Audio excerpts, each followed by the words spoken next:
ओम उमा महेश्वराय नमः। आप सभी का हमारे YouTube चैनल पर हार्दिक स्वागत है।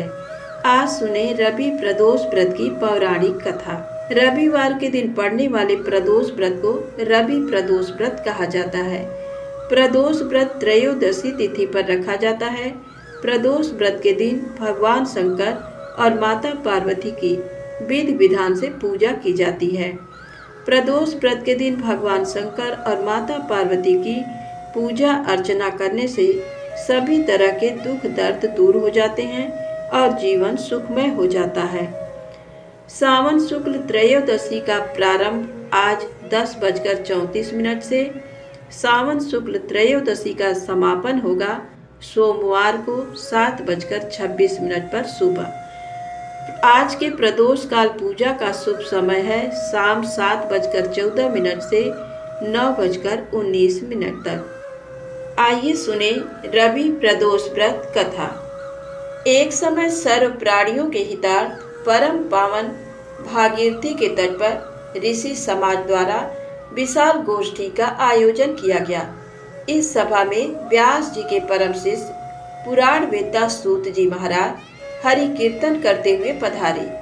सूत जी को आते हुए देखकर शौनक आदि ऋषि मुनियों ने खड़े होकर उन्हें दंडवत प्रणाम किया। महाज्ञानी सूत जी ने भक्ति भाव से ऋषियों को हृदय से लगाया तथा आशीर्वाद दिया। विद्वान ऋषिगण और सब शिष्य आसनों पर विराजमान हो गए। शौनक आदि ऋषि ने पूछा, हे पूज्यवर महामते, कृपया ये बताने का कष्ट करें कि मंगल व्रत कष्ट निवारक ये व्रत सबसे पहले किसने किया और उसे क्या फल प्राप्त हुआ। श्री सूत जी बोले, आप सभी शिव के परम भक्त हैं। आपकी भक्ति को देखकर मैं व्रती मनुष्यों की कथा कहता हूँ, ध्यान से सुनो। एक गांव में अति दीन ब्राह्मण निवास करता था। उसकी साध्वी स्त्री प्रदोष व्रत किया करती थी। उसे एक ही पुत्र रत्न था। एक समय की बात है, वह पुत्र गंगा स्नान करने के लिए गया। दुर्भाग्यवश मार्ग में चोरों ने उसे घेर लिया और वे कहने लगे कि हम तुम्हें मारेंगे, नहीं तुम अपने पिता के गुप्त धन के बारे में हमें बता दो। बालक दीन भाव से कहने लगा कि बंधुओं, हम अत्यंत दीन दुखी हैं, हमारे पास धन कहाँ है। तब चोरों ने कहा कि तेरे इस पोटली में क्या बंधा है। बालक ने निसंकोच कहा कि मेरी माँ ने मेरे लिए रोटियां दी हैं। ये सुनकर चोरों ने अपने साथियों से कहा कि साथियों, ये बहुत ही दीन दुखी मनुष्य है, अतः हम किसी और को लूटेंगे। इतना कहकर चोरों ने उस बालक को जाने दिया। बालक वहां से चलते हुए एक नगर में पहुंचा। नगर के पास एक बरगद का पेड़ था। वो बालक उसी बरगद के वृक्ष की छाया में सो गया। उसी समय उस नगर के सिपाही चोरों को खोजते हुए उस बरगद के वृक्ष के पास पहुंचे और बालक को चोर समझकर बंदी बना राजा के पास ले गए। राजा ने उसे कारावास में बंद करने का आदेश दिया। ब्राह्मणी का लड़का जब घर नहीं लौटा तब उसे अपने पुत्र की बड़ी चिंता हुई। अगले दिन प्रदोष व्रत था। ब्राह्मणी ने प्रदोष व्रत किया और भगवान शंकर से मन ही मन अपने पुत्र की कुशलता की प्रार्थना करने लगी। भगवान शंकर ने उस ब्राह्मणी की प्रार्थना स्वीकार कर ली। उसी रात भगवान शंकर ने उस राजा को स्वप्न में आदेश दिया कि वह बालक चोर नहीं है, उसे प्रातःकाल छोड़ दे, अन्यथा उसका सारा राज्य वैभव नष्ट हो जाएगा। प्रातःकाल राजा ने शिव जी की आज्ञा अनुसार उस बालक को कारावास से मुक्त कर दिया। बालक ने अपनी सारी कहानी राजा को सुनाई। सारा वृत्तांत सुनकर राजा ने अपने सिपाहियों को आदेश देकर उस बालक के घर भेजा और उसके माता पिता को रात दरबार में बुलाया। उसके माता पिता बहुत ही भयभीत थे। राजा ने उन्हें भयभीत देकर कहा कि आप भयभीत न हो, आपका बालक निर्दोष है। राजा ने ब्राह्मण को 5 गांव दान में दे दिए, जिससे कि वे सुखपूर्वक अपना जीवन व्यतीत कर सके। भगवान शिव की कृपा से ब्राह्मण परिवार आनंद से रहने लगा। अतः जो भी मनुष्य रवि प्रदोष व्रत करता है, वह प्रसन्न व निरोग होकर अपना पूर्ण जीवन व्यतीत करता है। तो प्रेम से बोले शंकर भगवान की जय हो। आइए सुने शिव पुराण में वर्णित प्रदोष व्रत की पौराणिक कथा। विदर्भ नाम के एक नगर में सत्यरथ नामक राजा का राज्य था। वह भगवान शिव का परम भक्त था। एक बार उसके नगर पर उसके शत्रुओं ने आक्रमण किया। राजा सत्यरथ ने अपने शत्रुओं का सामना बहुत दृढ़ता से किया, परंतु वह युद्ध में हार गया। उसके शत्रुओं ने उसे मार डाला। राजा के मारे जाने पर सारी सेना भयभीत होकर तितर बितर हो गई। उस समय विदर्भ नरेश की पत्नी गर्भवती थी। जब रानी को सारी बातें ज्ञात हुई तो अपने प्राणों की रक्षा के लिए उसने रात में ही नगर छोड़ दिया। भगवान शिव का स्मरण करते हुए रानी पूर्व दिशा की ओर चली गई। बहुत दूर जाकर एक सरोवर के निकट एक सघन वट वृक्ष के नीचे अपनी कुटिया बनाकर वह रहने लगी। उसी स्थान पर रानी ने एक दिव्य बालक को जन्म दिया। एक दिन रानी अपने पुत्र को कुटिया में ही लिटाकर सरोवर से जल लेने गई तो वहां उसे एक घड़ियाल ने पकड़ लिया। उधर वह बालक अकेला पड़ा भूख प्यास से व्याकुल होकर जोर जोर से रोने लगा। उस बालक को रोता देखकर भक्त वत्सल दयालु भगवान शिव को उस पर दया आ गई। उन्होंने एक गरीब ब्राह्मणी को प्रेरित करके उस स्थान पर भेजा। वह विधवा ब्राह्मणी उस स्थान पर पहुंची जहां वह बालक रो रहा था। उसको देखकर ब्राह्मणी का दिल द्रवित हो उठा। वह उस बालक के विषय में सोचने लगी कि अब इस बालक का क्या होगा।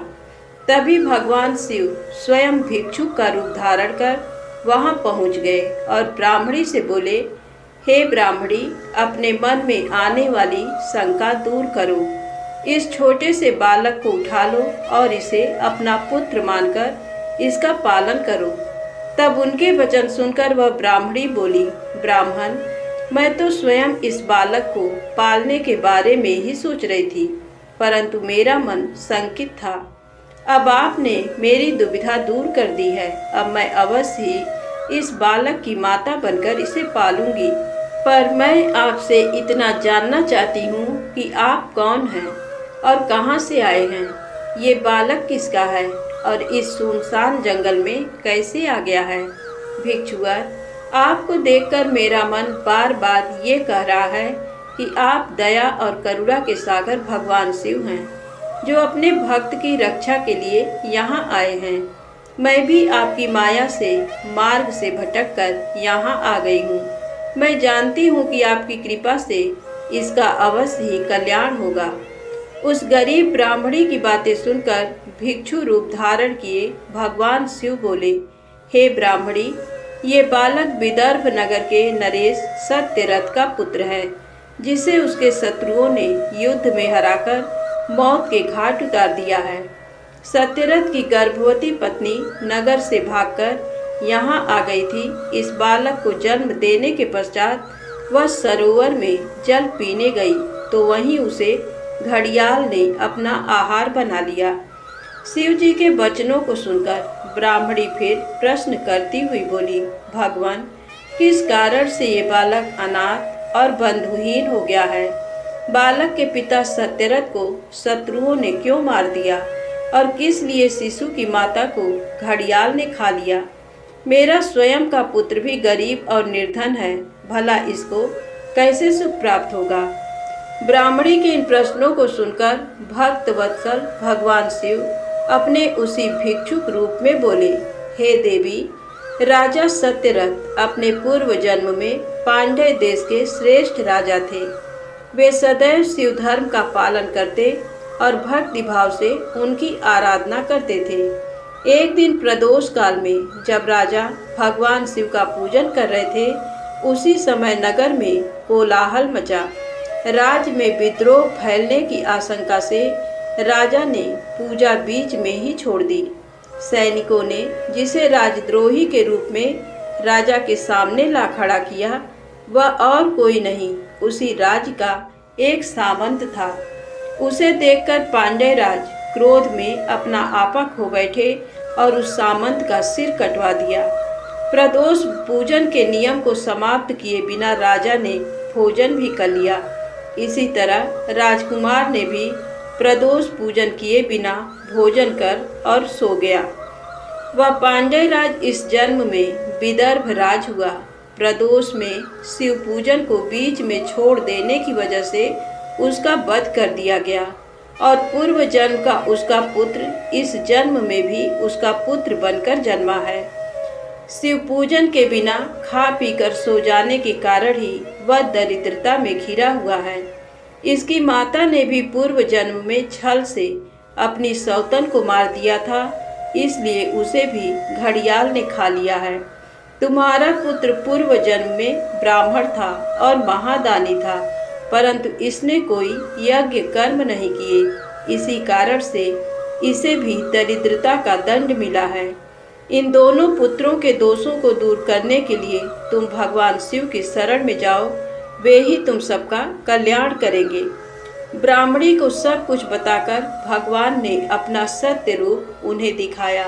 साक्षात भगवान शिव के दर्शन कर ब्राह्मणी कृतार्थ हो गई और हाथ जोड़कर शिव जी की स्तुति करने लगी। तब आशीर्वाद देकर महादेव जी अंतर्धान हो गए। तत्पश्चात वह ब्राह्मणी उस बालक को अपने साथ ले गई। फिर वह अपने पुत्रों के साथ एक चक्र नामक गांव में रहने लगी और अपने दोनों पुत्रों का लालन पालन करने लगी। समय आने पर ब्राह्मणी ने उनका यज्ञोपवीत संस्कार किया। दोनों सांडिल्य मुनि के उपदेश सुनते और शिव जी की आराधना करते। समय बीतता गया, दोनों पुत्र बड़े हो गए। एक दिन ब्राह्मणी पुत्र को नदी में स्नान के लिए जाते समय सोने से भरा कलश मिला। उस सोने के कलश से उनकी गरीबी दूर हो गई। फिर भी वे नियम से शिव जी की आराधना करते। एक दिन वे वन में गए।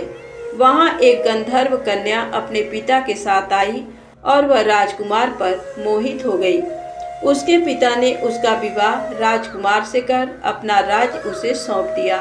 ब्राह्मणी वहां की राजमाता हुई और ब्राह्मण पुत्र उसका भाई। अब वे सब लोग प्रसन्नता पूर्वक राज सुख भोगने लगे।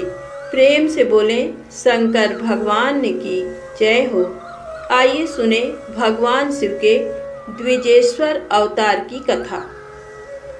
एक समय राजा भद्रायु बसंत ऋतु में अपनी पत्नी सीमंतनी के साथ वन विहार करने गए।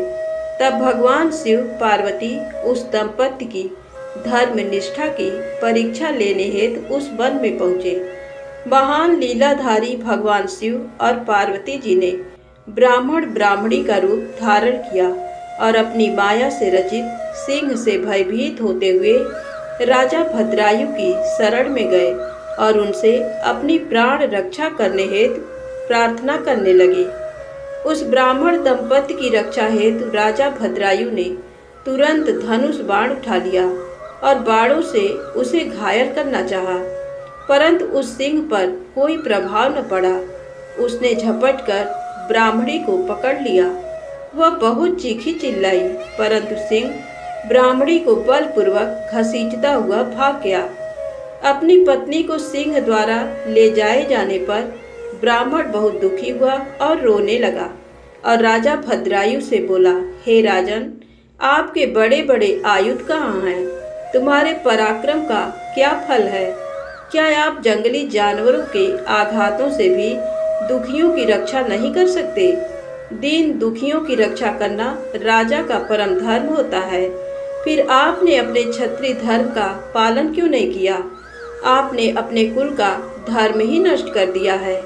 जो दुखी और शरणागतों की रक्षा नहीं कर सकता, उसे जीने का कोई अधिकार नहीं है।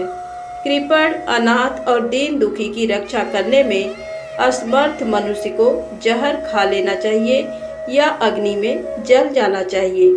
उस ब्राह्मण द्वारा कही गई बातें सुनकर राजा भद्रायु को बहुत दुख हुआ। वह अपने दुर्भाग्य को याद करके शोक में डूब गया। उसने सोचा कि आज मेरा सारा पौरुष नष्ट हो गया। आज मैं एक असहाय ब्राह्मणी की रक्षा नहीं कर सका, इसलिए मुझे घोर पाप लगेगा। मेरे कारण ब्राह्मण भी शोकाकुल हो गया है। उसकी स्त्री को भी सिंह ले गया है। पता नहीं उसने उसका क्या किया होगा। मुझे अपने पापों को कम करने के लिए इस ब्राह्मण देवता को प्रसन्न करना होगा। ये सोचकर राजा भद्रायु उस ब्राह्मण के चरणों में गिर पड़े और बोले, हे ब्राह्मण, मुझे क्षमा कर दीजिए। मैं आपकी पत्नी की रक्षा नहीं कर सका। मैं अपने राजपाट सब आपके चरणों में न्यौछावर करता हूँ। ये सुनकर वह ब्राह्मण बोला, भला मैं ठहरा भिक्षा मांगने वाला एक ब्राह्मण, मैं तुम्हारे राजपाट का क्या करूँगा। इसलिए यदि तुम वाकई मुझे कुछ देना चाहते हो तो अपनी पत्नी मुझे दान में दे दो। ब्राह्मण की बात सुनकर राजा भद्रायु ने कहा, ब्राह्मण, पराई स्त्री का उपभोग तो महापाप है, उसका प्रायश्चित भी नहीं हो सकता। तब ब्राह्मण ने कहा कि राजन, मैं तो बड़े से बड़े पाप को अपनी तपस्या से पल भर में नष्ट कर सकता हूँ। तब भद्रायु ने सोचा कि मुझे ब्राह्मण को अपनी स्त्री दान करके शीघ्र ही अग्नि में प्रवेश कर जाना चाहिए। तत्पश्चात राजा भद्रायु ने अपनी पत्नी उस ब्राह्मण को सौंप दी। उसके बाद उन्होंने अग्नि प्रज्वलित की और स्नान कर देवताओं को प्रणाम करने के पश्चात उस अग्नि की 3 बार परिक्रमा की।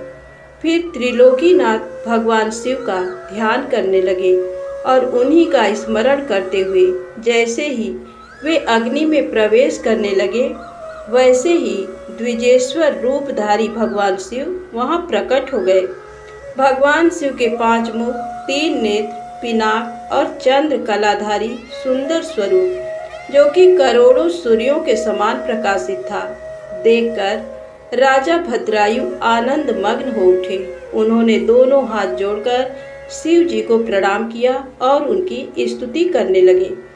राजा भद्रायु की स्तुति सुनकर भगवान शिव पार्वती बोले, हे भद्रायु, तुम्हारी शिव भक्ति से मैं बहुत प्रसन्न हूँ।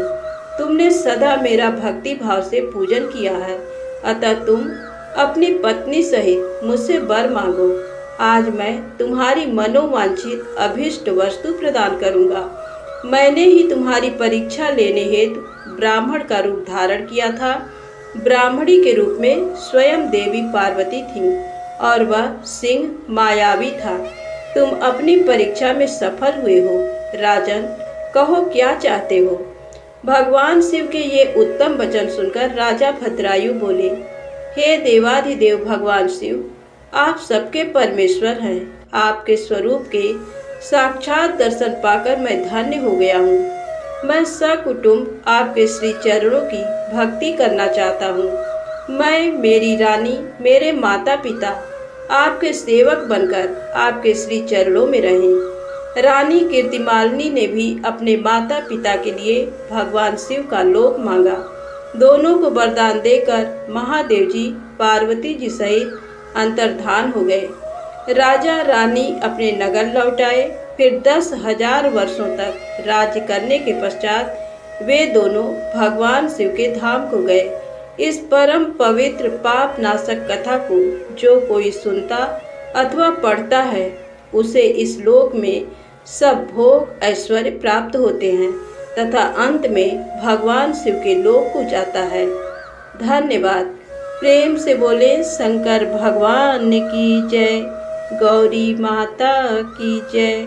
दोस्तों, अगर वीडियो पसंद आए तो कृपया लाइक अवश्य करें और चैनल को सब्सक्राइब करें। धन्यवाद। जय माता दी, जय भोलेनाथ।